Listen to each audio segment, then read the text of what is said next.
Kamu jadi mekanik tambah kaya atau enggak? Beberapa orang itu masih menganggap mekanik itu masih belum keren gitu loh. Enggak sih, sing komentar kono ku lah bisa jadi mekanik ngono. Lebih bahagia mana sih? Dengan yang saat punya uang banyak dengan yang sekarang. Saat rekeningnya banyak itu bisa beli apa-apa tapi miskin. Miskin. Itu selama 4 tahun ini menyesal nggak sih? Itulah penyesalan saya. Karena kalau ditanya selama bekerja sekian lama, ilmu akuntansi saya pakai enggak kepake. Yang penting satu, jangan bikin malu nama keluarga. Erik Raharjo, mekanik sepeda yang juga owner The Bike Doctor, kali ini bercerita tentang pengalaman hidupnya. Saya juga baru tahu, ternyata perlu perjalanan yang sangat panjang sampai akhirnya Erik memutuskan untuk menjadi mekanik. Ia juga harus melalui hal yang menyedihkan sampai akhirnya dia mantap menjadi mekanik. Kisahnya diceritakan lengkap dalam obrolan kami. Simak ya. Oke, Erik. Halo, Om Ir. Selamat sore. Sore. Sehat, Om? Alhamdulillah sehat. Kudu sehat itu pasiennya akeh. Teman-teman, kita hari ini ngobrol seru sama Erik Raharjo. Beliau itu mekanik ownernya The Bike Doctor. Kita sudah tahu ya. Sering ngobrol-ngobrol dengan Om Jacob terkait dengan teknik maupun mekanik maupun berbagai hal terkait dengan sepeda. Seluk-beluknya dunia sepeda. Ngelowontok luar biasa ini. Nah, kita akan ngobrol-ngobrol kali ini tidak terkait dengan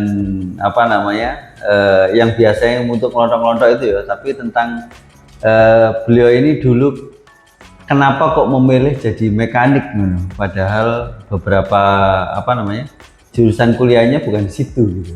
Kita sekarang ini ada di tempatnya Om Erik, di biasanya tempat tempat ngambil videonya Om Jacob ya di sini ya. Mudah-mudahan ketularan. Showroomnya Kulit Batu. Oh ya, Kulit Batu. Mudah-mudahan ketularan rezekinya. Alhamdulillah. Rezeki YouTube-nya itu loh kan, viewernya wakai. Kita masih ratusan ya. Om.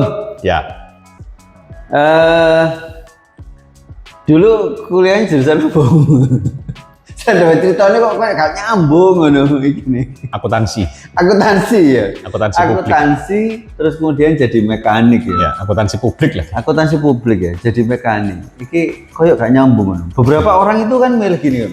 Saya kepingin kuliah di sini untuk jadi ini gitu ya. Oke. Pengen jadi kuliah kedokteran, pengen jadi dokter kan. Kemudian di akuntansi kepingin jadi akuntan kan gitu ya. Nah ini kok gak nyambung, ya apa ceritanya? Ya sekarang hidup kita mana ada yang nyambung sih? Oh iya. Ya ada lah Om, itu nyambung. Sekarang kan kita sih gak nyambung ya ono, nyambung juga banyak gak nyambungnya daripada nyambungnya. Ya sekarang berapa banyak sih artis yang kuliahnya dokter? Berapa banyak sih? Iya sih. Teknik sipil, lulusan teknik sipil, jadinya politisi. Jadinya entertainer. Banyak. Iya sih, banyak banget. Jadi sebetulnya gini sih. Kalau saya loh ya, ini di keluarga saya. Kuliah itu tujuannya untuk merubah pola pikir kita yang dari SMA. Udah itu aja. Apa? Pola pikir kuliah itu kan dituntut kita lebih mandiri. Ya. Lebih bisa mengatur jadwal harian, keuangan dan lain-lain. Jadi kita dianggap udah lebih adult dari SMA. Betul. Dimana hidup sudah jauh lebih serius lah dibandingkan SMA masih main-main sana sini lah, ngecek sana sini. Kalau kuliah udah beda. Ya. Nah, semakin lama terus kita harus buat tesis lah, apalah, macam-macam. Akhirnya kita riset, mencari, meneliti, itu dituangkan dalam skripsi, diuji. Udah itu. Tapi ya memang ada beberapa orang yang kuliah yang masih dianggap kayak sekolah biasa. Sehingga akhirnya sekarang ya begitu-begitu aja, dia nggak akan bisa mengembangkan apa-apa. Dan itu banyak loh. Ini. Banyak. Jadi kuliah itu sebetulnya bukan untuk membuat Anda pintar, bukan, tapi untuk merubah pola pikir Anda. Setuju. Gitu. Iya. Nah, kalau mengapa saya kuliahnya akuntansi? Nah, ini karena saya mikir gini. Saya kecil itu hidup dengan keluarga yang menyukai teknik. Papa saya jago elektro. Pak D saya jago mesin, mesin motor. Kemudian Pak Le saya itu suka, Pak D saya satunya suka musik. Kerjanya Palawija. Apa itu? Palawija. Jadi jual gitu. apa? Bibit. Oh, berarti bukan anu ya, bukan di musiknya. Dia Bukan. suka saja tapi Dia suka. kerjanya di ya. Pak Le saya suka musik, buka radio swasta. Oh. Kalau di Malang ada KDS 8. Iya. Itu. Jadi nyambung lah ya, musik sampai radio ya. Ya, itu masih. Mbak Palawija sih menurut saya nyambung. Nah, saya mulai kecil itu hidup dengan barang elektronik, terus dengan mesin. Jadi kalau zaman dulu itu papa saya sering manggil mekanik mobil ke rumah untuk bantu dia edel-edel mobil. Untuk bantu ya, berarti bukan untuk menservis. Bukan. Jadi sing ngedel-ngedel itu dua orang itu. Iya. Papa sampean sama ini ya. Dan mekanik itu mekanik yang udah senior itu panggil. Terus sahabat kental papa saya itu, Om Ping itu jago mesin diesel.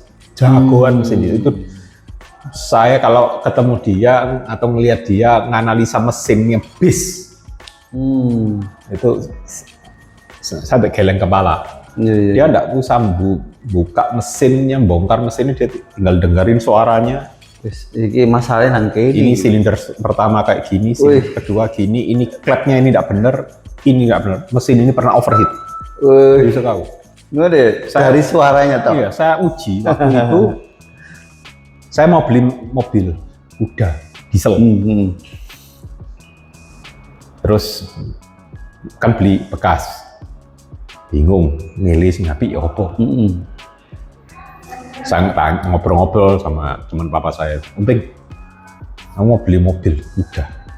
Oh, Mitsubishi dah. Iya. Apik gurik mesinnya, kayak L300. Beli yo. Milih nih apa? Gampang, kelompok noy, ini tak ajari. Jadi saya disuruh manggili orang-orang yang mau jual itu. Tak kumpulin di lapangan dekat rumah. Jadi waktu itu 10 mobil kandidat. Kumpulin Juwecer 10. Dia datang, nah Umping, ya wis, suruh manasi kabeh dhisik 5 menit. Semua harus nyetatan mobil itu 5 menit. Udah 5 menit, dah matiin. Mulai mobil pertama, starter. Dia diem dekat mesinnya. Naikkan RPM 2000, naikkan 3000, naikkan 8000. Udah matiin. Mobil kedua, mobil ketiga, terus dia ngomongin saya. Setelah 10, dia ngomong, Rik, mobil nomor 2, nomor ini suruh pulang. Apa Om Bing? Iki pernah overheat, hancur dalamnya. Cuma dia suaranya halus karena oli dikentelin, bukan suara mesin asli ya. Ngerti ngono ya? Ya. Padahal kode halus ya, bisa ngerti ke si genteli apa enggak ya? Itu nekek orang itu. Saya bilang, wong bis loh, diajak totoan kok yang punya. Bosnya bis restu kalau nggak salah. Kalau nggak bis restu itu tentrem. Dia saya bilang gini, kalau tak bongkar apa yang tak bilang itu betul, kamu bayar ongkos kerjaku 5 kali lipat. mundur bos. Begitu dibuka betul ternyata. Oh dia kan cuma bilang ini silinder pertama berat, ini ring pistonnya pecah. Dia bilang gitu. Sampai Betul buka dari betul. suara ya. Iya. Bisa ngono. Gak ngetok-ngetok ini. Enggak. Biasanya kan ngetok-ngetok. Tak tak tak tak tak muter. Nah terus saya kembali ke mobil tadi. Diseleksi sampai seleksi mesin sudah terseleksi kan. Sekarang dia nyeleksi apa? Gearbox. Tinggal 4 mobil.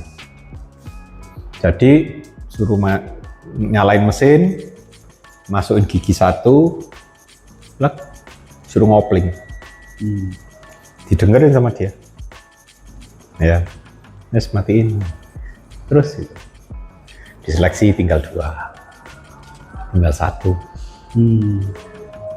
Itu dari situ saya pelajari kalau saya tanya, Om Peng belajar gimana?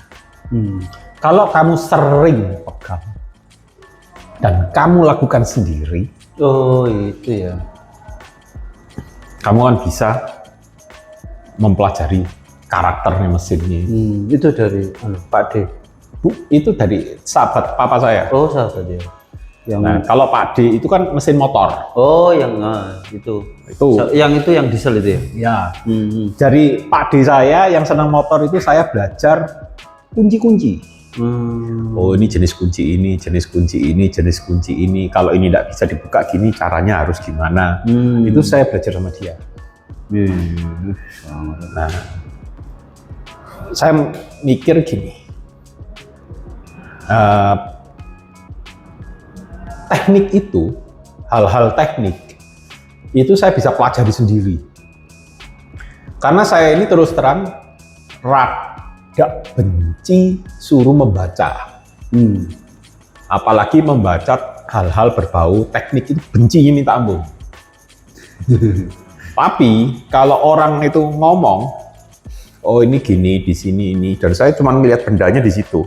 Oh iya, iya. Saya sudah pernah melihat bendanya, saya sudah pernah sentuh, ini jelasin, oke.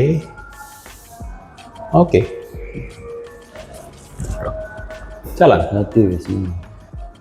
Dan karena saya sering melakukan seperti itu, sehingga akhirnya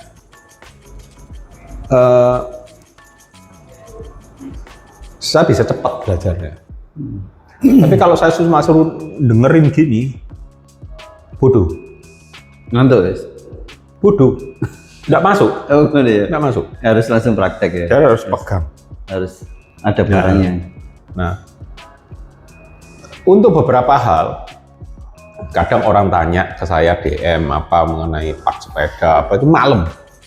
Kan saya sudah tidak di bengkel. Ya tetap saya bisa jawab. Yang membuat saya bisa menjawab, oh ini sepeda tipe ini, saya dalamnya ada ini, settingnya kira-kira seperti ini. Itu berdasarkan apa? Photographic memory. Jadi ini natural gift yang Tuhan kasih ke saya dan ini luar biasa, yaitu saya memiliki photographic memory yang kuat.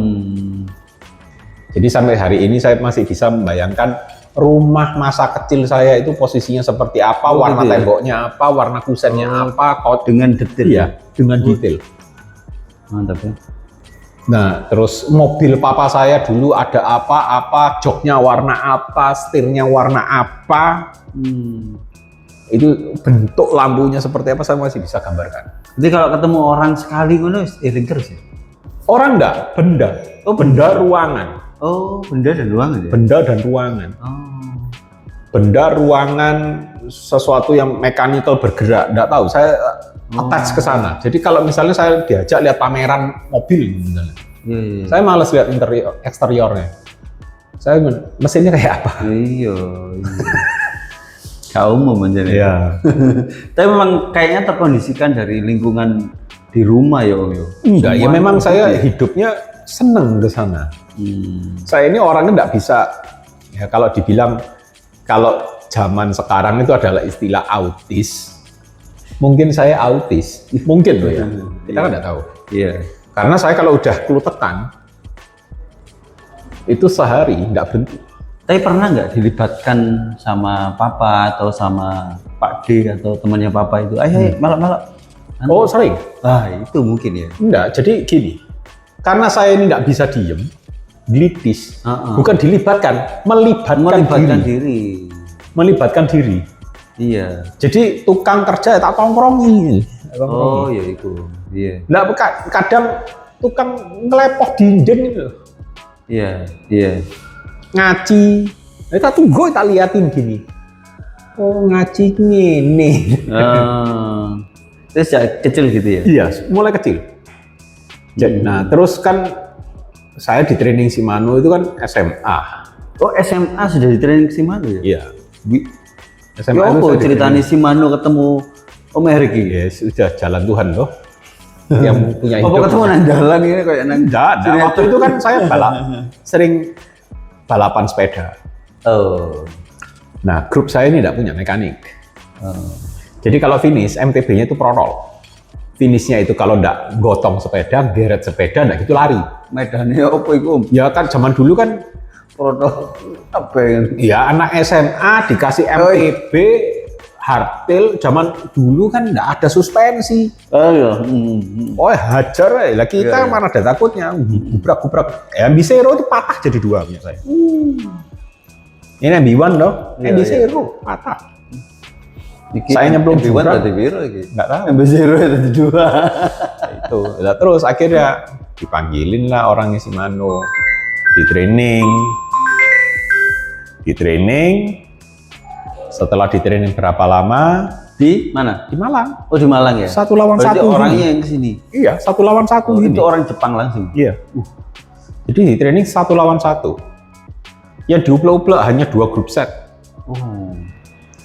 Jadi saya cuma diajari SOP-nya. SOP merangkai sebuah sepeda seperti apa, prosedurnya apa yang harus dilakukan, apa yang harus dijalankan dahulu. Nah itu. Nah, tahu sendiri Jepang itu kalau training, kalau zaman dulu itu mereka training kayak mau training seorang artisan. Jadi SOP itu saya tidak mulai satu kejadian yang membuat saya tidak peduli dengan seberapa besar pendapatan yang akan saya dapatkan. Tidak mulai awal sampai akhir saya tidak boleh melakukan kesalahan 1 step pun. Gitu ya. Kalau saya salah, saya harus mengulanginya dari nol. Meskipun itu sudah 80% gitu misalnya. Bongkar, pleno. Itu singgare mancuk ini. Iya, jadi itu terus yang dilakukan sampai saya tidak boleh ada kesalahan. Nah, ternyata tujuannya dia apa? Saya dibentuk tanpa mikir saya bisa melakukan. Itu sempat ingat nggak apa mengulangi berapa kali tuh waktu itu? Satu sepeda itu pernah 2 hari full saya hanya mengulangi. Iya, satu sepeda. Itu ngerakit mulai nol gitu. Iya. Jadi Frame kosong. oh, frame kosong ya. Oh. Spare part sendiri-sendiri semua. Itu saya harus apa dulu, naikkan ini dulu. 2 hari full ya. Padahal kalau misalkan sudah canggih itu berapa lama itu kan? 4 jam selesai. 4 jam selesai. Paling lama. Iya. 2 hari.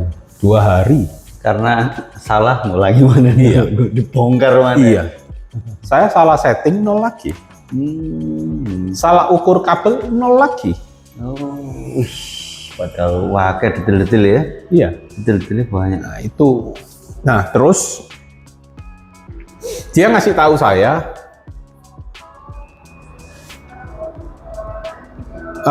basic teknik dari semua grup set. Baik yang ada saat itu maupun yang akan datang akan seperti apa. Jadi dia memberitahu saya dari sekarang sampai kapanpun ini akan bergeraknya seperti ini, akan bergeraknya seperti ini. Kemungkinannya, pengembangannya kamu akan tahu sendiri nanti ini akan berkembang seperti apa. Jadi dia memberikan memberitahu saya nyawanya grup set itu seperti apa aslinya. Itu yang orang lain nggak tahu. Karena itu Kayak misalnya sekarang Shimano ngeluarin group set gitu ya. Saya ngelihat perkembangannya, saya bandingkan dengan yang lalu. Misalnya di group set road lah yang paling banyak orang tahu kan, road bike. Dari 105 aja, nggak usah jauh-jauh. 105 R7000 dengan 105 R7100. Jadi 11 speed dan 12 speed. Kalau kita melihat bentuk shifter ya begitu-begitu aja. Rem ya begitu-begitu aja bentuknya. FD ya begitu-begitu juga. Crank ya cuma desain. Tapi amati bentuk RD-nya, beda. 11 speed, 12 speed. Kapasitas ini bisa sampai 36, yang GS ini juga bisa sampai 36. Nah, terus apa istimewanya? Iya. Jadi kayak misalnya cara berpikirnya Shimano itu kayak sudah paham gitu ya? Saya tahu. Sampai segitu ya? Sebentar lagi akan ini. Nah, sekarang keren. udah gini aja. Kita tebak-tebakan. Gini. Mountain bike itu sudah pakai 12 speed lama. Sudah 5 tahunan. 4 tahun, 5 tahun. Road bike pada waktu itu masih 11 speed. Masih di i2 disc brake. Di rim brake masih ya. Saya cuma ngomong sama anak-anak. Ntar lagi keluar disc brake. Lo kok yakin? Wes lah, keluar. Nggak lama, keluar disc brake. Ya. Terus saya bilang, ntar lagi 12 speed disc brake. Di i2. Elektronik pasti. Betul pula elektronik semua. Terus tengah-tengah mekaniknya rasanya keluar. Mechanical shiftingnya rasanya keluar. Betul keluar 105 mechanical 12 speed. Nah, terus GRX. Saya tahu bahwa suatu saat akan muncul group set yang khusus untuk gravel itu sudah berapa tahun yang lalu sebelum pandemi. Dari munculnya apa? Ultegra RX 800. Itu sing apa itu? Jadi Ultegra RX 800 itu bentuknya kayak Ultegra pada umumnya, hanya dia ada koplingnya. Kayak punya MTB, kayak punya GRX sekarang. Itu cikal bakalnya dulu di Ultegra RX 800. Itu ya awalnya GRX ya? Ya, dari situ. Iya. Nah, oke, sekarang GRX sudah di 12 speed, ya kan? Di 12 speed mereka pakai style yang mirip dengan MTB. Di i2-nya hanya muncul di 2x12 speed. Oke? Nggak lama, lihat aja, pasti akan keluar GRX single chainring, mega ring sprocket di i2. Ini belum keluar ya? Belum. Nah, kita tunggu. Tapi pasti keluar. Saya sudah menebak ini sejak yang 1x12 keluar. Iya. Tahun lalu kan? Tahun lalu itu. Ini pasti keluar. Sampai segitu ya, Bio? Maksudnya gini. Ya, Shimano ini perkembangannya gini, mereka itu tidak akan pernah meninggalkan teknologi lamanya. ya, Jadi perkembangan mereka tidak akan tergap gitu, enggak akan. Karena Shimano selalu berusaha memperhitungkan customernya, usernya. Kalau user ini dikejar terus harus ganti total, enggak ada yang mau pakai. Ya. Gitu. Ya, sekarang kayak dikeluarkan Qs lah, dikeluarkan macam-macam. Itu tujuannya kan ya untuk customer sendiri. Kalau dulu kita masih bingung, Alivio, Acera, Altus, Deore 10 speed, Deore 11 speed, Deore 12 speed itu kebanyakan tipenya. Akhirnya sampai 11 speed, 9, 10, 11 diringkas jadi satu kios. Udah Efisien ya. efisien. Rantainya nanti akan lebih terjangkau karena si Mano kan bisa pesan dan jumlah lebih gede lagi. Nah, diure udah dimasukkan ke kelas 12 speed. 11 speednya ditinggal di kios. Jadi training saat SMA itu sampai maksudnya ini jadi modal sampai sekian gitu ya, Om? Maksudnya sekuat itu trainingnya si Mano ya. Ya, Sampai berarti maksudnya bukan hanya diajari secara teknis gitu, tapi diajari cara berpikir gitu. iya, Ayo, iya. swanger ya. Itu Itu SMA ya. Terus mulai setelah SMA itu setelah itu ya saya cuma memakai itu ya untuk kepentingan pribadi. bukan kepentingan pribadi nyervis sepeda sendiri gitu. Loh, tapi si Mano itu dalam rangka apa kok men-training Om Erik ini? Ya waktu itu kan kita balapan, nggak punya mekanik. Nah, iya, artinya kan nanti dibentuk jadi mekanik kan? Iya, oleh si Mano, iya, kan? memang. Iya, kan? Oh, Ya, nggak ada terus perjanjian nggak lama kan apa ya kan gitu? anak-anak SMA kuliah ya wes buyar, Oh, lu nggak ada perjanjian apa? nggak ada, Kamu harus jadi mekanik? nggak ada, Enggak karena ya? dia di hire, kita hire dia. Kalau Oh. sekarang udah nggak bisa, karena itu saya bisa mengalami itu adalah sebuah privilege seumur hidup. Iya, Pak. Yang hanya segelintir orang di dunia yang bisa. Di dunia ya, bukan di Indonesia ya? Iya. Sebenarnya. Iya. Ya sekarang ya banyak lah. Jadi terus didukung dengan kemampuan saya untuk yaitu photographic memory lah. Kemudian memang saya menyukai hal-hal yang berbau teknik lah, sehingga basic engineering saya kuat. Iya. Padahal saya tidak pernah sekolah teknik. Iya. Tapi saya mengira ini, Om, pengalaman di keluarga itu kuat banget gitu. Ya memang, jadi Menanamkan kan itu. gini. Karena masing-masing kita itu kan sebenarnya terbentuk dari pengalaman kan, Bel? Betul. Dari Ya pengalaman, kita ini dari bukan referensi. terbentuk dari pengalaman. Kita ini terbentuk dari keluarga. Iya, maksudnya di keluarga kan ada pengalaman gitu. Pengalaman kita Pengalaman itu terbentuk- ngikuti. Kenapa? Pengalaman itu ngikuti. Ya iya, Om. Maksudnya kita di keluarga itu kan ketemu pengalaman, kan intinya gini. pengalaman. Dari pengalaman itu Dasarnya yang hidup membentuk kita itu adalah keluarga. Ya. Kita mulai ceprot, oek, nyusu, Iya. bisa berangkang, jalan, lari, makan, mainan, sekolah, kuliah Ya, di keluarga. betul. Gandol orang tua. Iya.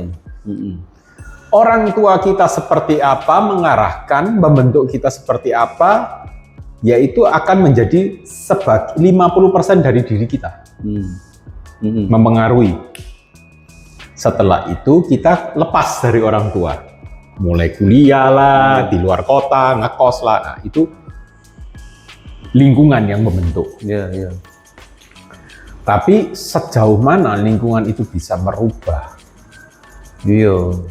Sulit, Om, karena 50% itu terbentuk separuh Iya. dari kita kan. Iya. Jadi kita Karena itu itu- memandang sesuatu kan karena apa yang Betul. kita alami yang Iya. lalu kan ya. Itu. Nah, keluarga saya ini cukup keluarga yang disiplin. Kalau dibilang ya saya Tionghoa Toto ya enggak juga. Kalau kakek saya dulu ya kita semua dulu kakek saya dulu aktif di kelenteng, termasuk salah satu penyandang dananya kelenteng zaman dulu, zaman kuno. Tapi dia itu ke saya dan cucu-cucunya. Kalau dulu itu kan masih ada, oh ini cucu dalam, ini cucu luar. Cucu dalam itu cucu dari anak laki-laki yang bawa nama keluarga. Oh iya iya iya. Patrilineal ya. Ya, kakek saya enggak melihat itu. Oh, kok Oh, cucu gitu. saya? Oh no. Jadi Padahal ya Iya. bilang, oh dulu di jalan di Malang itu, di jalan Kudusan nomor 8 sama kakek saya. Itu orang sana kalau di kota lama itu ngomong Cik Ale. Oh iya Cik Ale. Tahu. Nah, itu enggak pernah. Jadi kita ini diajari mulai kecil, saya ini kumpul kakek saya, kumpul saudara apa kita tinggal di satu rumah keluarga.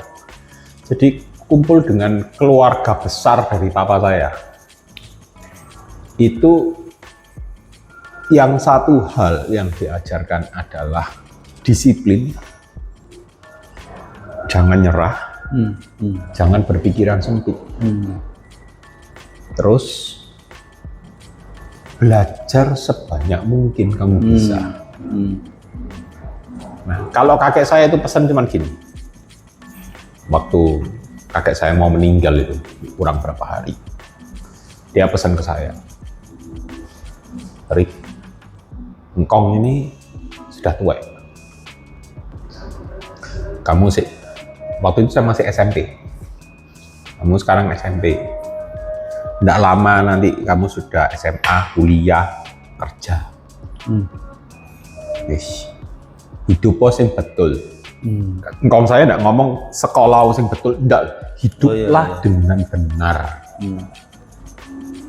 Karena sekolah juga belum tentu benar. Iya. Jadi hiduplah dengan benar. Kamu mau kerja apapun, tidak apa-apa. Bebas kamu jadi apa. Kamu mau jadi politikus, kamu mau jadi pendeta, mau jadi pemuka agama, mau jadi apa? Ibaratnya mau jadi pembalap, mau jadi atlet, jadi alam, terserah.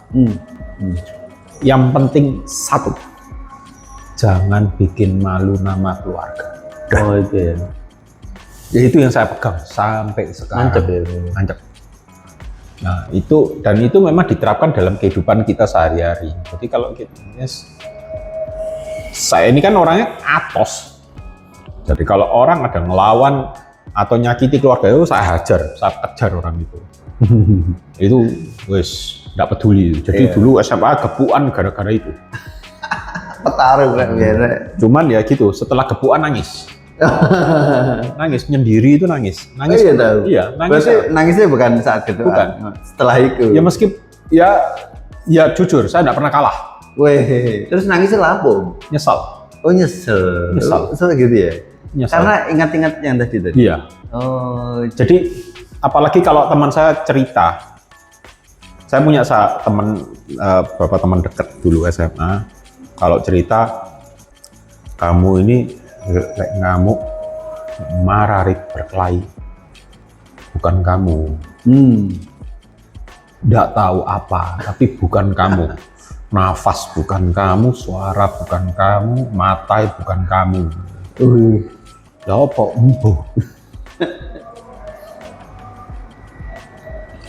Jadi mereka ini melihat saya kayak jadi orang lain, betul-betul orang lain. Jadi tidak memperlihatkan sisi saya yang biasanya. Nah, itu serem. Nah itu saya bilang, jempuh. Itu ya, apa namanya, value yang ditanamkan itu tadi ya? Iya. Sampai Jadi, sekarang, saya sampai, kalau saya, kadang-kadang orang jelein saya atau apa, ya indah. Tapi ya memang, kalau saya dulu keras banget, nggak kenean. Terus ya itu, saya punya banyak teman-teman waktu kuliah, ya masih berteman sampai sekarang. Mereka bilang ke saya itu cerita gini, kamu ini atos, tapi kamu bakal tak benturno terus dengan masalah. Tak benturno terus. Jadi saya pasti dibenturkan ke masalah. Setiap kali dibenturkan ke masalah, teman-teman saya ini dampingi, bukan backingi, dampingi. Tapi mereka itu nyenggol, nggak usah, nggak usah, goblok kamu ini, nggak usah, hindar. Teman-teman apa itu? Teman-teman kuliah. Oh teman-teman kuliah. Iya. Kenapa kok mereka kepingin gitu? Karena mereka melihat saya ini orangnya apa, hajar saya mikir buri. Gitu. Spora kayak nih mikir buri itu tidak boleh. Jadi ya untungnya saya punya teman-temannya juga luar biasa. Dan juga satu teman saya kan saya kenal dari SMA, jadi mereka tahu saya seperti apa. Jadi mereka Besrik, gak usah aneh-aneh. Jadi akhirnya tersalur, dibenturkan, akhirnya aja. Iya ya, apa ini? Daripada energiku tak buang untuk Iya. melakukan hal yang negatif, lebih baik aku tak melakukan hal yang positif. Jadi sejak itu pelariannya adalah main motor. Oh, itu belum belum apa jadi mekanik ya? Belum. Oh, waktu kuliah itu main motor. Enggak, waktu kuliah olahraga saya adalah karate. Oh, Saya menekuni karate, ya, terus seni pedang. wih, ngeri-ngeri makanya kok kudu ngantemi wong ae. Terus saya menekuni software 3D engineering. Jadi waktu kuliah itu saya sudah certified dari Autodesk untuk 3D Max. Kuliah tuh ya? Ya, itu saya kuliahnya akuntansi kan. 3D Max ini kan Iya. sudah di luar. Betul. Belajar sendiri. Belajar sendiri, ikut course-nya, ambil sertifikasinya dan certified. Sampai level yang cukup lumayan. Terus saya juga certified expert user untuk Photoshop. Adobe Photoshop. Mantap. Itu zaman itu kuliah saya. Kuliah. Padahal kuliahnya akuntansi ya. Kuliah akuntansi. Komputer rakit sendiri dari komputer bekas karena nggak punya duit untuk beli komputer baru. Jadi pakai beli komputer bekas-bekas itu ambil ini murah, jadiin satu, rakit sendiri. Nggak tahu caranya ngerakit, tanya teman yang kuliah di STTS. Ngerakit iki apa caranya? Kabel itu gini, ini gini. Oh, ini gini, jumper itu gini. Oh, gitu. Ya wis, coba. Bakatnya sono tapi Jebol. Beli lagi, enggak apa-apa. Iya. Jadi belajar dari kesalahan diri sendiri. Iya. Bakatnya kan sono dari papa kan? Ya, dari keluarga memang aliran udah. Aliran udah makanya nyambung. Nah, terus kemudian di motor itu waktu kuliah atau selesai kuliah? Enggak, setelah kuliah, setelah kerja. Lulus itu Kerja. Oh, kerja sama di mana? Saya kerja pertama kali jadi saya kuliah itu kerja sama teman-teman buka event organizer. Oh, event organizer. Namanya Laparti. Bukan di bidang akuntansi gitu. Bukan. Saya bagian properti elektronik. Oh, tetap nyambung. Jadi saya bagian ngurusi lightingnya, saya bagian ngurusi genset kapasitas berapa, kabel yang harus dipakai apa, untuk DJ harus pakai audio seperti apa, setupnya seperti apa, ini itu ya, tetek bengeknya. Iya. Itu. Nah, terus termasuk membuat properti. Jadi misalnya, ini butuh alat kayak gini, ya udah bikin. Itu setelah kuliah ya? Iya, saat kuliah. Katanya setelah kuliah. Saat kerja. kuliah, itu saat kuliah itu kerja di EO. Ya, sama teman-teman kuliah. Bareng ya. Setelah kuliah? Setelah kuliah, saya kerja di toko foto. Toko foto? Iya. Fotografi? Oh, waktu zaman film ya? Oh enggak, itu awal-awal digital. Oh, awal digital. Jadi tahun 2000-an ya? Ya, tahun 2000-an awal. Itu saya kerja di satu toko foto di Jalan Raya Gubeng situ, bagian tusir foto. Apa? Tusir foto. Tusir? Oh, foto itu tusir? Iya, tusir foto, restorasi foto, restorasi foto pakai Photoshop. Karena Photoshopnya sudah pakai Photoshop itu. Nah, setelah itu saya direkrut sama Fujifilm untuk digital kamera. Jadi saya bagian training kamera digital sama operating untuk komputernya dan alat cetak. Itu setelah itu saya kerja di Bandai. Di mana? Bandai mainan itu. Oh, Gundam. Iya. Pokemon lah, gitu-gitu. Bagian apa? Saya di marketingnya. Oh, di marketing ya. Berarti suka mulai utak-utak ya? Ya, marketing ya. Departemennya marketing, tapi saya di bagian product knowledge-nya. Oh iya. Jadi misalnya orang mau beli Gundam, aku harus milih yang mana, master grade, high grade, perfect grade. Oh, saya bisa jelasin. High grade itu kayak gini, perfect grade seperti ini, high grade itu kayak gini. Nah, terus saya mengunjungi toko ke toko. Kalau toko itu memang menyiapkan fasilitas untuk orang itu duduk dan ngerangkai, saya juga akan meninggalkan Gundam saya di situ untuk dirangkai bersama. Dan saya caranya gini dulu, karena itu require teknik. Kita berpikir secara teknik kerangkai. Oh, ini kalau saya harus ngecat ini, maka ini tak pasang dulu, tak masking di sini. Kayak gitu. Nah, terus, disitulah saya di training lagi ke Jepang. Oleh Shimano? Enggak, oleh Bandai. Oh. Dari situlah saya tertarik pada suatu pekerjaan yang artisan. Oh iya. Tuh, terus pulang ke Indonesia, saya kerja di perusahaan trading, terus bekerja lagi di perusahaan tambang.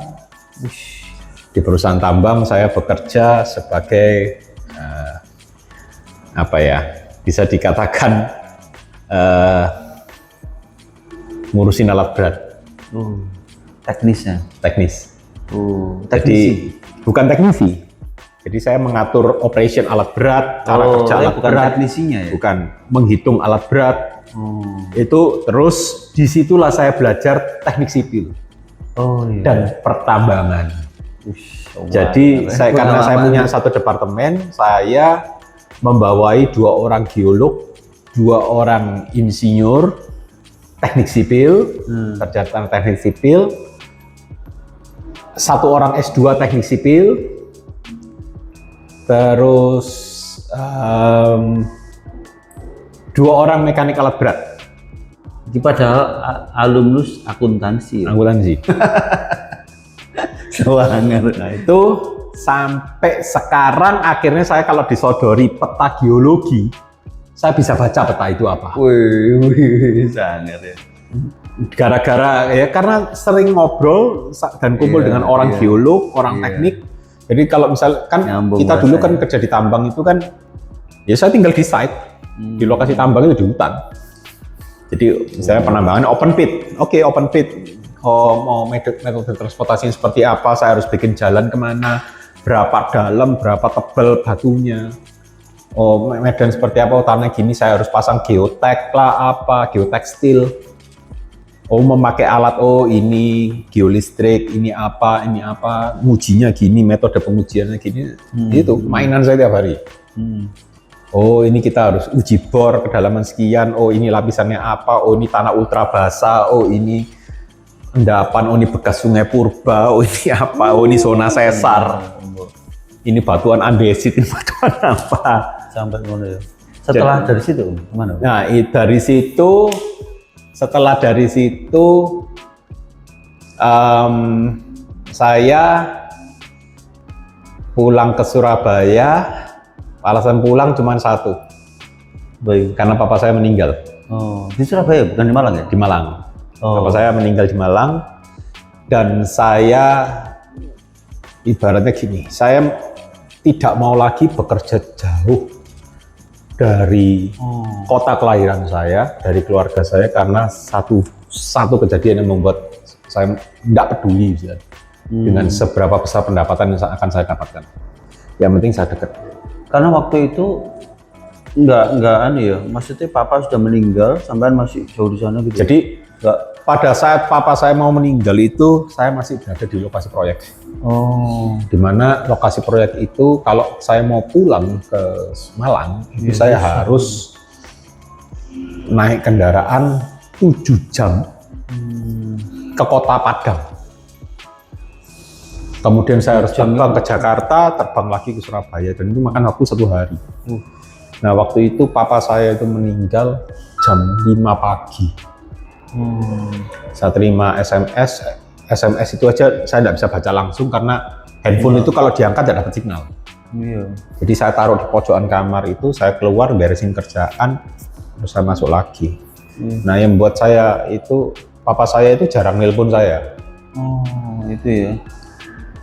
Berapa hari yang sebelum Imlek itu 3 hari sebelum Imlek, papa saya itu telepon. Padahal jarang sebenarnya. Iya, papa saya biasanya enggak pernah nelpon, sudah tahu kegiatan saya kayak apa, tahu-tahu pulang duit. Dia tanya, Rick, kamu enggak pulang? Sinja? Belum tahu, Pak. Kerjaanku belum hari. Ini kalau aku pulang, ini morat marit ini. Jadi aku mesti beres sih. Kalau kerjaanku sudah beres, aku pasti pulang. Ya wis, hati-hati. Nah, gitu Pak. Bapak saya kalau telepon cuma gitu. Terus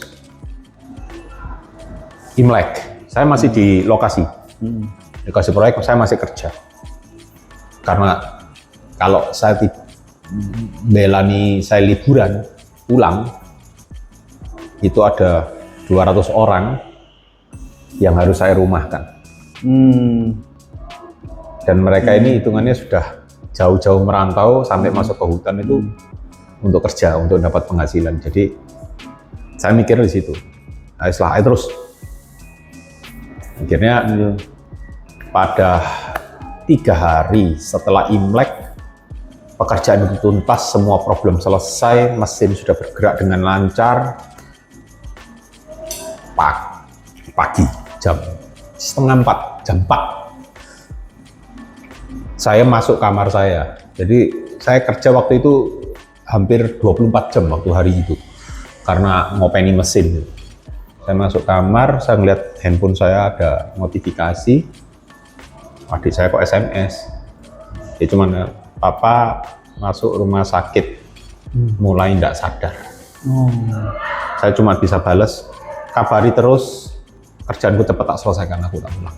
Saya taruh lagi. 3 hari setelah Imlek itu. Iya. Terus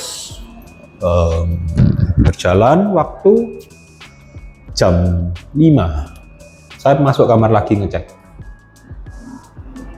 Jam 5 sore ya? Pagi. Oh pagi. Yang tadi pertama jam berapa? Jam 4 pagi. Jam 4 pagi. 1 jam setelahnya. Iya.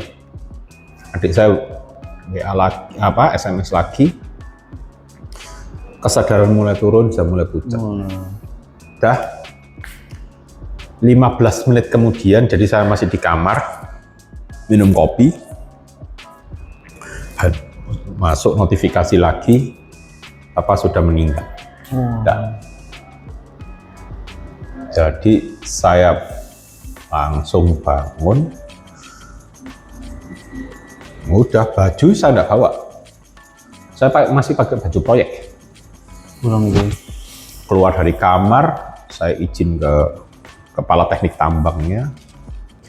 Lah mobil dinas saya, Ford Ranger itu dibawa owner untuk ke Medan. Belum balik ke lokasi. Yang ada cuman KLX. KLX 150. Yang memang punya saya kendaraan saya untuk muter-muter dalam lokasi. Ya udah, saya panggil asisten saya teriak, "Jasa, ikut." "Mana Pak?" "Ke Padang." "Naik apa Pak?" "Naik kereta lah." Kereta itu kalau sana kadang motor, sepeda motor. Naik kereta. Iya. Kereta KLX itu Pak? "Iya, keluarkan KLX, isi minyak." Isi minyak itu isi bensin. Udah, jadi gini aja saya, kalau antar aku ke airport itu.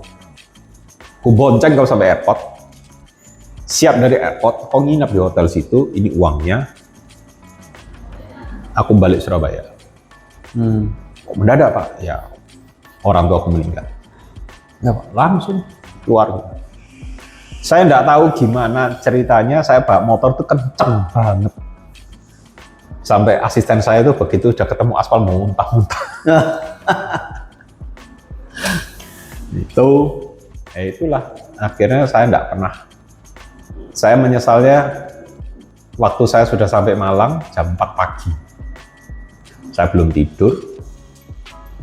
Terus saya tanya adik saya, "Papa ya masuk lemari es." Itu yang membuat saya terpukul. Karena papa saya meninggal nggak bisa masuk peti langsung, tapi harus masuk lemari es. Harus nunggu soalnya. Harus nunggu saya. Itulah penyesalan saya yang ibaratnya demi penghasilan saya meninggalkan keluarga. Nah karena itu saya mikirnya sudah nggak mau jauh-jauh. Saya keluar dari perusahaan itu, mundur, terus saya bekerja di sekolah. Saya bekerja di sekolah internasional, jadi asisten GM. Di mana itu? Surabaya sih. Di Surabaya. Saya megang urusannya hampir seluruh operasional sekolah itu kecuali yang berhubungan dengan education. Jadi fasilitas, mulai internet lah, apa-apa, IT-nya semua saya pegang.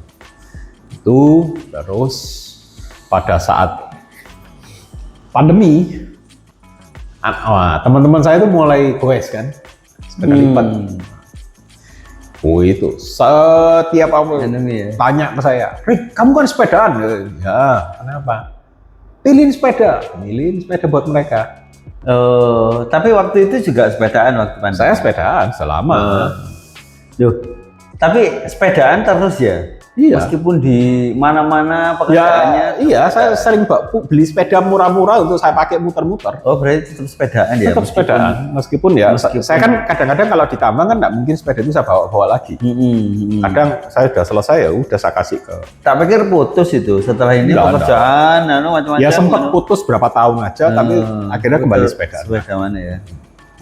Nah dari situ tiap weekend itu anak-anak itu ngumpul di rumah. Itu 2020 apa 2019? 2020 ya. Itu anak-anak ngumpul di rumah, sepedaku setting nopo, sepedaku setting nopo. Nah itulah mulai, wah ini upgrade apa, disitulah mulai. Nah teman baik saya, teman kuliah saya itu kan juga sepedaan. Ngomong sama saya, buka bengkel lah ya po. Orang kayak kamu ini ndak ono. Tuh, saya bilang, aduh aku kon ngono-ngono gak entos. Ayolah. Akhirnya dia. Jadi pertama kali Baik Dokter berdiri itu yang nyari customer bukan saya. Yang nyari customer teman-teman saya. Itu sepedaan. Iya. Teman-teman saya nyari, ya udah saya kerja di rumah. Itu di rumah? Di rumah. Bukan di sini? Bukan, di rumah. Di Pondok Chandra? Iya. Kan itu? Di rumah. Nah, itu selama setahun. Karena itu kan WFH waktu itu. WFH, jadi selesai jam kantor, saya kerja lagi, sepeda. Sampai malam jam 10, Kak. Besok kerja kantor lagi pagi sampai sore. Oh sempat gitu ya? Ya. Itu waktu di sekolahan? Iya. Oh, pulang kantor buka bengkel. Iya. Nah lama-lama itu? Setahun gitu? Setahun ya. Setahun. Terus saya ini ngomong gini ke istri. Jadi sebelum pandemi, jauh sebelum pandemi, saya ngomong ke istri saya, rasanya di umurku yang ke-40, entah 40 berapa, aku mau kerja sendiri, nggak mau kerja ikut orang. Oh, itu jauh sebelum itu ya? Ya. Terus tapi belum spesifik 40 berapa gitu? Belum. Terus saya rasanya kalau saya nggak memberanikan diri, saya nggak akan kerja sendiri. Saya bosan diperintah orang. Ya loh. Akhirnya saya putuskan resign dari kantor. Pada waktu itu salary lumayan, salary cukup, sangat cukup. Iya. Sangat cukup. Kalau setiap bulan saya mau beli sepeda baru aja bisa. Apa yang memutuskan itu kan putusan besar itu? Iya. Apa sih membuat yakin? Ya saya cuman pingin gini. Kalau saya tidak berani melangkah, mau sampai kapan? Ya, waktu ini jalan terus. Waktu itu berjalan. Jadi gini, saya punya potensi, saya punya skill, saya punya otak, saya punya mulut, saya punya mata, saya punya semua berkat yang Tuhan kasih ke saya. Berikut dengan kelebihannya dan kekurangannya. Kenapa saya harus manfaatkan itu untuk orang lain? Nah. Kenapa saya tidak menghasilkan sesuatu dari pure murni diri saya sendiri? Sebuah pekerjaan yang saya sukai, sebuah pekerjaan di mana saya bisa berjam-jam duduk di situ, suatu pekerjaan di mana saya bisa menikmati pekerjaan itu seperti bermain. Iya. Terus saya tanya ke istri, ya apa? Ya mungkin ini akan berat di awal, sangat berat. Bahkan mungkin saya tidak bisa memberi income. Ya untungnya istri saya juga kerja. Tabungan saya sudah siapin. Ini harus survive. Disiapin untuk berapa bulan itu tabungan? Setahun. Buffer setahun. Pada waktu itu cicilan rumah masih jalan. Terus, oke, saatnya melangkah. Dukung berarti? Ya. Ya wis. Motor besar saya kumpulin, saya jual semua. Oh iya. Ya. Jadi dulu saya punya Kawasaki 650 cc, saya punya Yamaha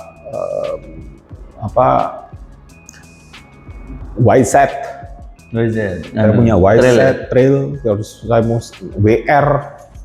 Saya punya Yamaha WR 250, punya CRF 250, GS lah, CBR, Sport. Oke. Saya punya 6 sepeda motor. Berapa? 6. 6. Wow. 6 motor besar. Paling kecil 250 cc. Itu dijual semua. Saya jual Ditukar semua. apa? Uang. Tukar uang untuk apa? Untuk start. Untuk start beli alat-alat bengkel. Enggak, untuk tabungan, untuk buffer.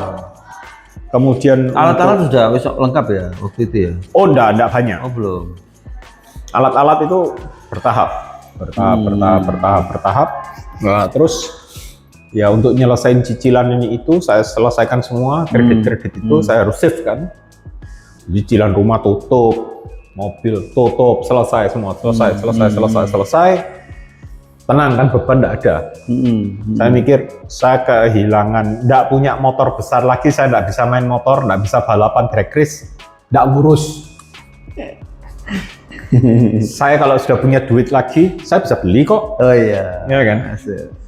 Tapi ini kesempatan hanya satu kali, hidup saya cuma satu kali. Kalau saya tidak berani melangkah, saya tidak akan tahu apa-apa. Usia berapa itu?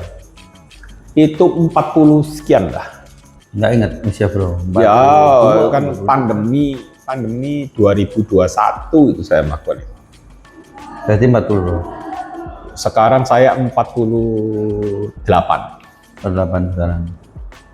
Oh iya. Nah, itu 2025. 44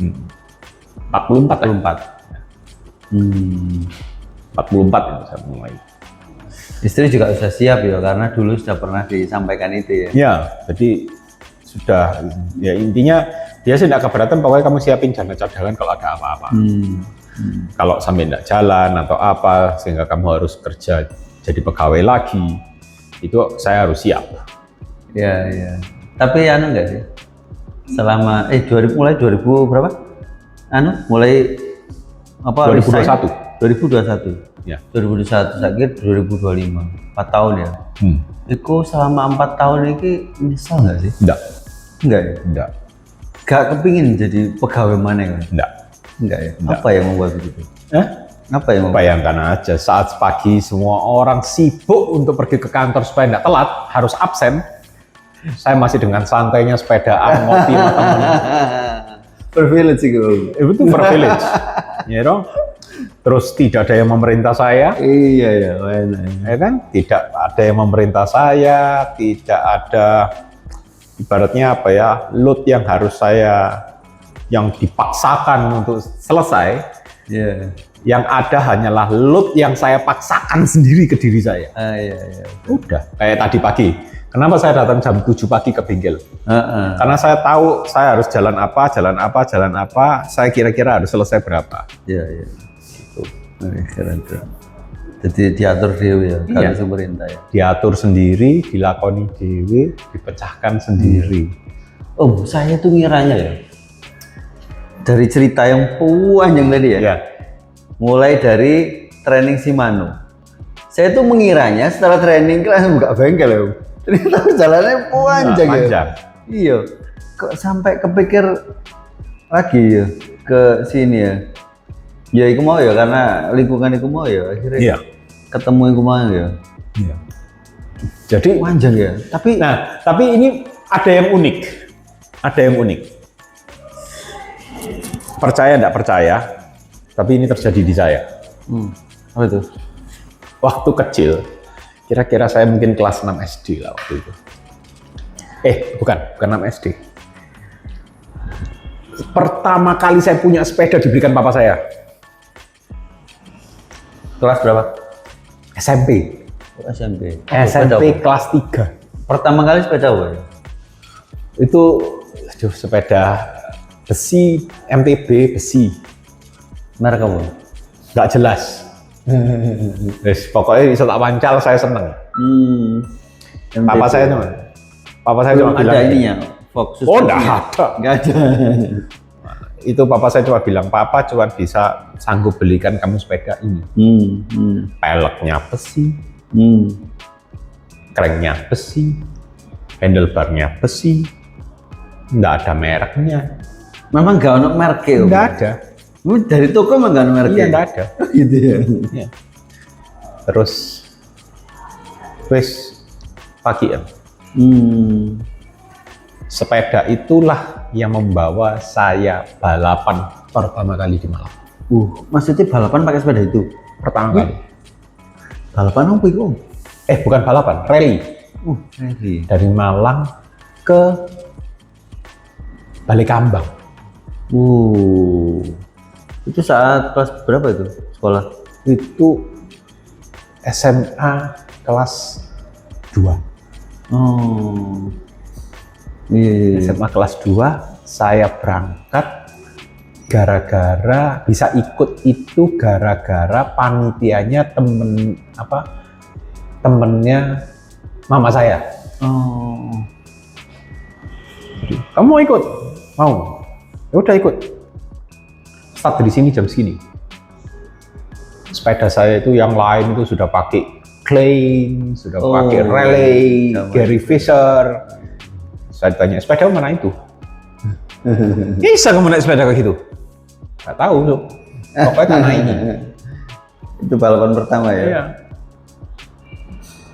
Gear depannya itu speednya 3x6. Wah, sudah happy banget. Dan bukan ceklik-ceklik gini, harus nyari boleh bablas kretek-kretek. Itu saya start, saya finish kedua. Finish kedua? Ya. Dengan sepeda begitu ya? Ya. Wih, sangat ya. Dari pengalaman itu, ya mungkin ya. Itu kan kita itu sebenarnya cyclist itu kan, semua cyclist itu punya pengalaman baik terhadap sepeda ya. Ya. Itu ya kayaknya. Gara-gara itu ya sampai kembali ke sepeda ya. Dan bukan, ada satu cerita lagi dari situ.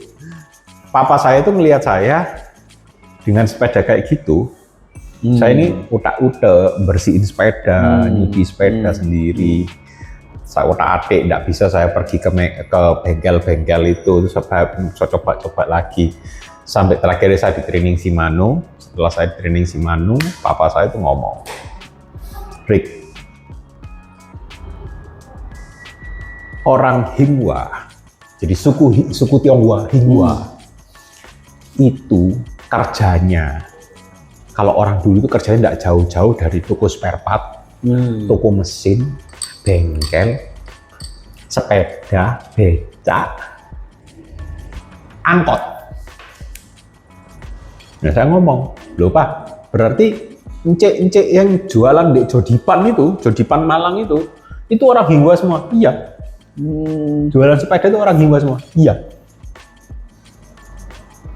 Oh, jadi orang Hingwa itu sebagian besar kerja sepeda? Iya. Lek kamu suatu saat buka toko sepeda atau kerja di sepeda, genap jadi orang Hingwa. Gitu ya. Papa saya itu yang ngomong, waktu saya masih SMA. Itu sampai sekarang tahu? Orang Hingwa itu? Iya, masih sampai sekarang. di seputaran sepeda Iya, dan tidak akan kawan-kawannya. jauh-jauh dari Oh, itu. gitu ya? Iya. Sampai sekarang ya? Apa yang membuat begitu? Ya, itu kayak apa ya? Kepercayaan gitu? Bukan culture daerahnya. Oh. Mereka kan merantau kan, merantau. Akhirnya turun-temurun gitu ya? Turun-temurun, iya. Asli gitu ya? Ya, pada saat saya memutuskan buka bengkel sepeda ini, paman saya kan masih hidup, Pak D saya itu masih hidup. Ketemu saya waktu adik saya menikah. Waduh, Rik. Omongannya papamu genep. Kamu genepi omongnya papamu. Iya. Padahal waktu itu omongnya sudah lupa mungkin ya? Iya. Diingatkan lagi sama Oh sampai Pak D. wah. Oh sampai. Iya. Dhisik papamu bilang, kalau kamu buka toko sepeda atau kerja di sepeda, genep wis jadi orang Hiwa Tulen. Betul. Jadi orang buka gini. Saya ngomong, iya, jadi orang Hingwa. Saya ketawa sendiri. Ya terus, nah yang membuat saya berbagi keilmuan saya di sepeda. Kenapa Om Yohan, Om Irawan sering tanya ke saya, nggak rugi dah? Enggak. Iya. Nggak rugi. Masa kecil saya itu dipenuhi dengan berbagi. Ya. Jadi saya dulu tinggal di rumah keluarga. Rumah keluarga saya itu punya meja makan gede banget, panjang. Meja makan itu tidak pernah kosong dari makanan jam berapapun. Setiap orang yang mau bertamu ke rumah atau datang ke rumah, nemui kakek saya atau apa itu, baik itu cuma tukang bangunan untuk betul-betul atau cuman tukang antar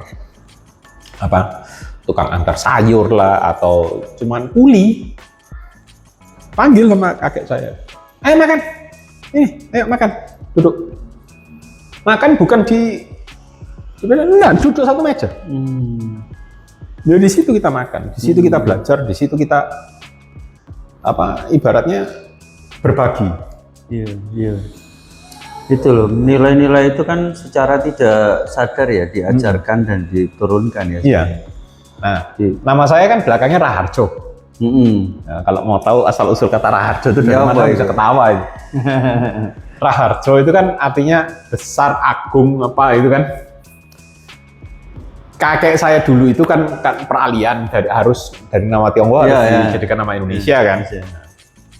Nah, karena kakek saya milih Ali, gitu. Nah terus mosok Alito. Kakek saya itu punya teman baik, keturunan Arab. Buka toko rekor piringan hitam di Pasar Besar Malang. Nama tokonya Raharjo. Nama tokonya itu Raharjo.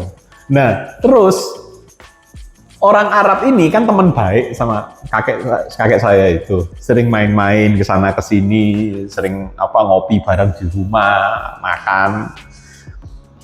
Terus waktu ngurus surat-surat itu kan dibantuin gitu. Wes, gini aja, Cek. Nak mosok ndak nama keluarga nih. Kayak nama keluarga. Kakek saya keluarga opo. Kayak jeneng keluarga opo. Jeneng itu kok kue. Langsung nyaut ngono. Loh, Raharjo. Terus iya, apik juga Ali Raharjo. Akhirnya diambillah nama toko itu Raharjo. Iya. Jadi itulah asal usul nama Raharjo saya. Itu waktu diminta untuk ganti nama Indonesia itu memang ya, maksudnya random gitu ya? Iya, random. Saat ketemu nih gitu ya? Iya. Hampir semuanya begitu ya? Enggak juga, ada yang enggak. Cuman kakek saya random. Karena apa? Ya dia enggak terlalu orang enggak mau ribet. Iya. Wis lah sini. Enam, itu untungnya temannya baik. Berarti kakek itu Raharjo, papa juga Raharjo. Iya, Raharjo. Umer juga Raharjo. Iya. Yang ke bawah-bawahnya Umer. Sama. Raharjo juga. Iya, tetap. Ponan-ponan saya yang dari yang adik saya laki-laki ya namanya Raharjo semua. Tapi ada 2 nama nggak sih? Biasanya kan ada 2 nama Tionghoa sama ini. Nama Tionghoa ada juga ya? itu hanya dipakai dalam acara adat. Oh. Tapi tetap dipakai ya. tetap dipakai dalam acara adat aja. Oh. Tapi kalau panggilan harian di rumah ya nama Erik. Ya tetap ini ya. Acara adat itu setahun berapa kali? Ya, Imlek atau sembahyang itu ya? atau apa itu. Itu apa? Maksudnya penyebutan apa? Namanya itu? Marga kan, marga. Oh, gitu Marga ya? aslinya. Iya. Jadi kalau misalnya saya mencari silsilah saya di tanah seberang sana itu di mana, itu dari nama marga saya. Ketemu ya itu ya. Ya kayak kalau orang Jawa Trah. Iya. Nah, Arab itu juga begitu. iya. Jadi kayak bin ketemu Kan bin siapa? Bin itu kan Iya. anak dari kan. anak dari Nah. itu ketemu itu sampai binnya Iya. panjang gitu kan. Oh ketemu Ini Mbak bin iki, Sulaiman, Mbak iki. oh bapaknya jenenge Sulaiman. Oh ini Sulaiman Iya. binti apa itu kan sama sebetulnya. Jadi tradisinya itu sebetulnya sama aja, cuman kita aja yang mengkotak-kotak. Iya. Iya toh. Ya, sekarang kayak Arab sama Cina, sama-sama pendatang kok. Iya. Betul. Iya toh. Nah, udah, cuman kita ini kan korban pecah belahnya Orde Baru. Iya benar. Ya kan? Dipecah belah gitu. Ya kan podo ae makan nasi ya jadinya ai, ya kan? Kalau disobek, cret gini ya keluarnya merah darahnya. Tulangnya dipotong, dikeringkan ya warnanya putih. Kalau dibakar jadi abu. Betul. Nah, Anu ya, kan harus sekian pengalaman sampai ditambang sampai anu gitu ya. Terus kemudian jadi mekanik. Beberapa orang itu masih menganggap mekanik itu masih belum keren gitu loh. Ono enggak sih sing komentar kono ku lah bisa jadi mekanik ngono. Dia harus tahu perjalanan tambang dengan gaji begitu ngono. Ono enggak sih komentar? ada banyak. Ada banyak ya? Banyak. Terus siapa menanggapi itu? Dijawab apa itu?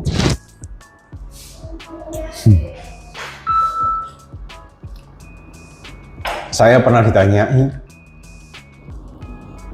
kamu jadi mekanik tambah kaya atau enggak? Oh gitu ya?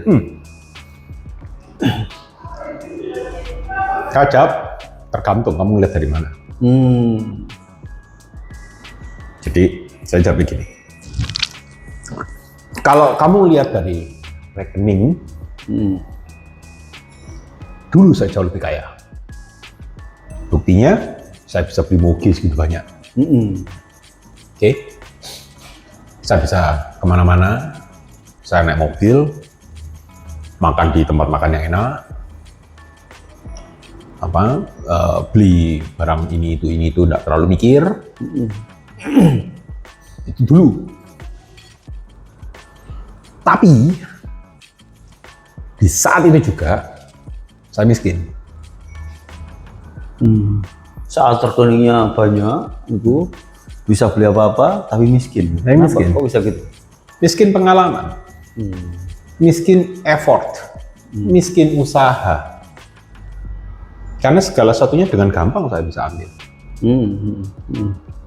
Nah, jadi ya entah ya, pola pikir saya kadang-kadang orang nggak bisa menganggap aneh. Orang kaya kan memang kepingin nggak ada effort Iya kan. Tapi kok kemarin kok kepingin malah ono effort gitu. Karena saya merasa saya masih sanggup. Saya masih sanggup mendevelop diri saya lagi untuk berdiri di atas kaki saya lagi tanpa diperintah orang lain. Karena itu setelah saya jadi mekanik, soro, capek, capek. Ngadepi orang nganan, yes. Makan hati, yes. Tangan ini mana pernah bersih dari hitam? Nggak pernah. Tiap hari. Kena karbon lah, sobek kena karbon lah, ketancap kawat lah, udah biasa tiap hari. Sobek kena crank lah, kena sprocket, udah biasa. Tapi kalau dilihat dari rekening, ya jauh berbeda dari yang lalu, sangat jauh. Bisa dikatakan pas banget, ngepas banget. Tapi di saat yang sama, saya merasa saya kaya raya. Apa yang membuat merasa kaya raya? Saya dikenal banyak orang. Saya bisa berkomunikasi dengan lebih banyak orang. Saya bisa menempa diri saya sendiri.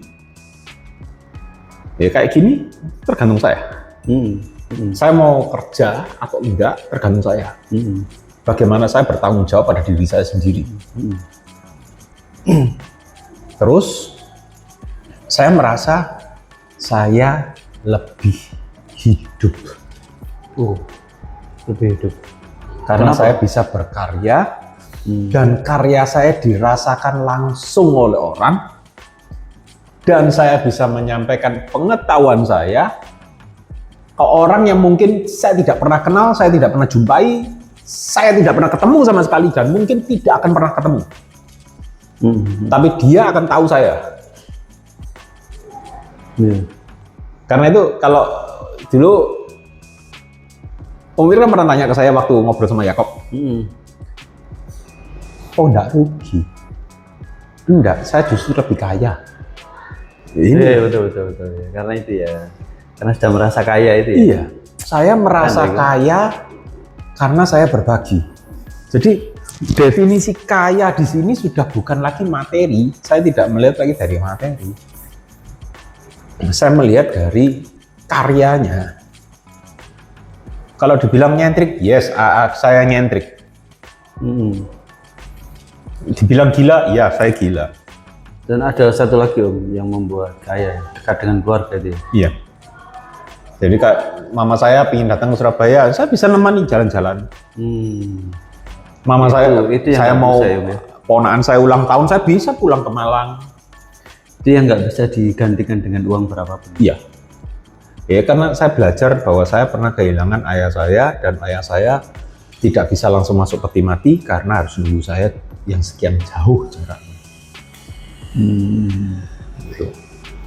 Itu nilai yang begitu itu apa namanya, melihat kekayaan seperti apa itu dari mana sih Om dapatnya?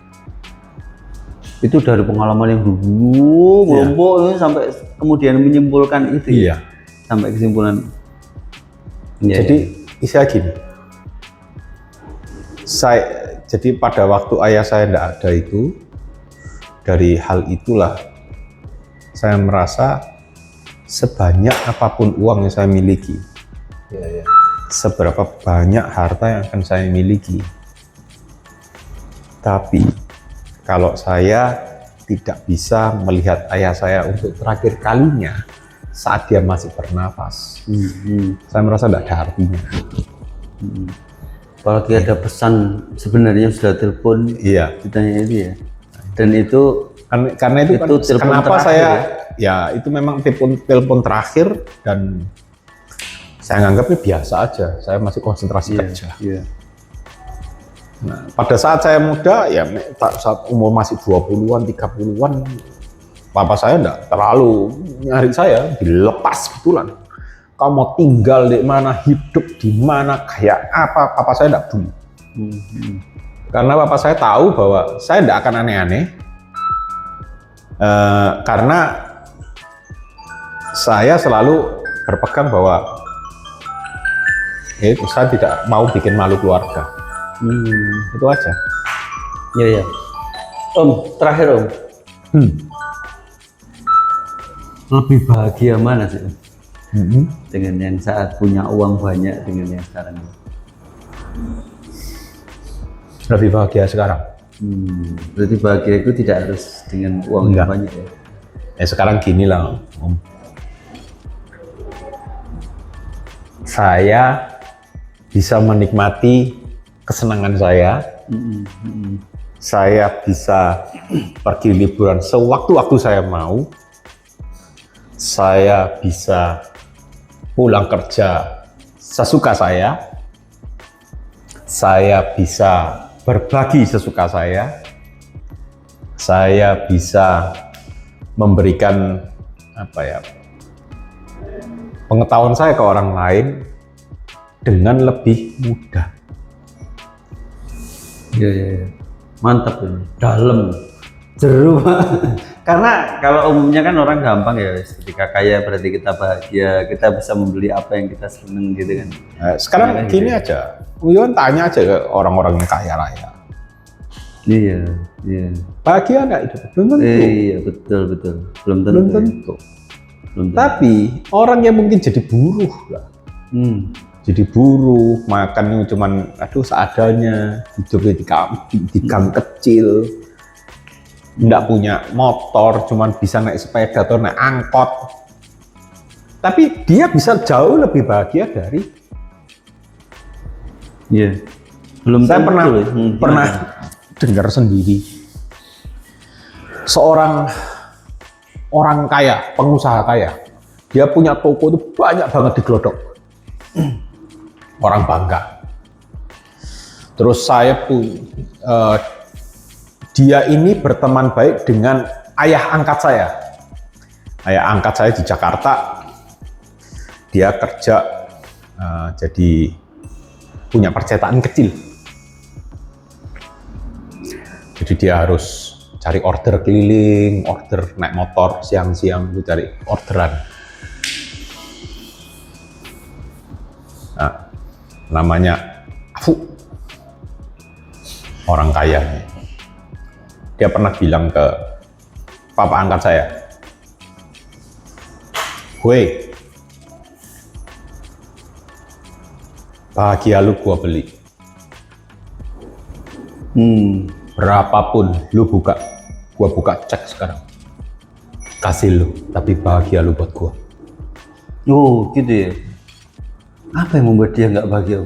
Dia kalau main ke rumah papa angkat saya di Jakarta, anak-anaknya ngumpul, ngobrol, bisa bergurau sana sini. Iya dong. Terus makan masakan istri. Hal-hal sederhana. Iya, cuman itu. Itu nggak bisa dibeli. Sedap. Keren Om, mantap pengalaman nih. Aduh, ngeri ya. Tentang banyak hal yang kita sampaikan ya. Jadi ceritakan ya. jangan menganggap bahwa saya punya sepeda yang bagus, ini itu, jangan menganggap saya kaya. Enggak. Kaya kan. Jadi saya kaya ilmu dan saya siap berbagi dengan Anda. Iya, kaya kan enggak hanya di. Ya, kaya itu bukan cuma materi. Iya. Materi bisa habis, enggak kamu bawa mati kok. Iya. Kalau itu saya pernah ditanyakan Om Wir, saya pernah bilang apa? I want to be a legend. Mantap. Jadi sampai saya meninggal pun suatu saat dikenang ya. Orang akan tahu saya, orang akan ingat saya. Tapi kalau saya cuma jadi orang kaya yang terus hilang, hartanya habis, orang nggak akan ingat saya. Keren. Ya kayak sekarang gini, Nikola Tesla, Albert Einstein, orang-orang hebat, Mahatma Gandhi lah, Soekarno lah, siapapun. Mereka dikenang sampai sekarang bukan karena kaya, mereka dikenang karena otak. Mereka dikenang karena pola pikirnya, karena pemikirannya, karena dia berbagi keilmuan. Itu aja, simpel kan? Mantap. Keren rek, wakai ilmu nih. Ya, oh iya Om. Ini tema yang pertama ya. Jadi kalau dulu awalnya milih akuntansi kok apa ya Om? Murono dulu. Saya milih akuntansi karena gini, kenapa? kalau teknik saya bisa pelajari sendiri. Ya. Saya ini malas baca buku teknik, tapi saya bisa pelajari dengan cepat. Oh ya. Jadi kayak natural born technician. Ya. Keluarga juga gitu kan. Itu. Tapi saya harus bisa mengelola keuangan. Jadi harus bisa, oh ini harganya over, enggak, penyusutan kira-kira berapa, ini bagi nilai ekonomisnya berapa, oh saya harus melakukan apa. Itu kan tidak bisa dipelajari dengan gampang. Ya, ya. Makanya butuh sekolah ya. Butuh sekolah. Oh. Karena kalau ditanya selama bekerja sekian lama, ilmu akuntansi saya pakai enggak kepake. Enggak kepake. Terus ya ditambah saya teknik sipil. Terus buat apa ilmu ini kamu? Ya, Kan kepake itu. dong. Pasti terpakai. Tapi belum kepake. Sudah terpakai. Di saat apa? Ya sekarang kayak gini. Misalnya saya mau beli sesuatu. Kita harus menimbang seberapa value added-nya apa. Dari formannya. Iya. Kayak sekarang orang tanya, lebih value mana 105 Ultegra Durais? Ya kan jadi mindset ya. Iya. Ya. Dari situ kan saya ngitung, harganya sekian, nih sekian, nih sekian. Bedanya apa sih? Fitur sama, ini sama, cuma beda berat. Iya, iya. Terus, kalau rusak kamu sanggup nggak beli partnya? Iya.